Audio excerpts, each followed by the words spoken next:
And I am done with Tigana. So just finished up Tigana from Guy Gavriel Kay, and I did not like this book at all, pretty much at all. I give this a 2 out of 5 stars. I've heard so many good things about Guy Gavriel Kay. I was pretty convinced that I would really like this book and like the author. I've heard that this is a good book to get a feel for him and one of his better books that he puts out, and I just couldn't connect with it at all. I mean, I think there's several problems with it from my perspective. I get why people like it. I think the people that like it are those that are really into words. They're really into the structure of words and the structure of sentences and the prose that goes along with good writers. I just don't really care about that kind of thing when it comes to my reading. I'm a big epic fantasy fan.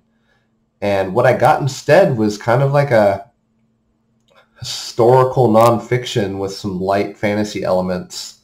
The opposite of epic. It felt like I was reading something like a Italian history.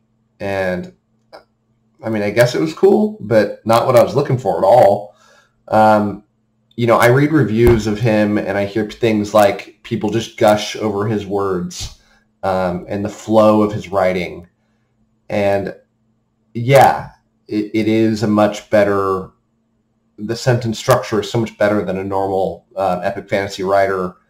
But when I grade a book and I was to think I want story on one of my criteria and I have prose on another criteria, 9/10 of what I'm looking for is that story. And it just wasn't there. On the opposite side of the spectrum, you have somebody like a Brandon Sanderson who writes an amazing story, in my opinion. His writing is not super expert. It's pretty basic stuff. And I love Sanderson. His books are wonderful. I mean, a vast majority of them. And then on another spectrum, you have somebody like a Steven Erikson who writes, very good books from a, very flowy and philosophical, and the plot is just amazing.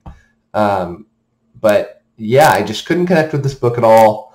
I don't think I'm going to read any more Guy Gavriel Kay unless I'm totally missing something, and this book is just not symbolic of what he normally writes.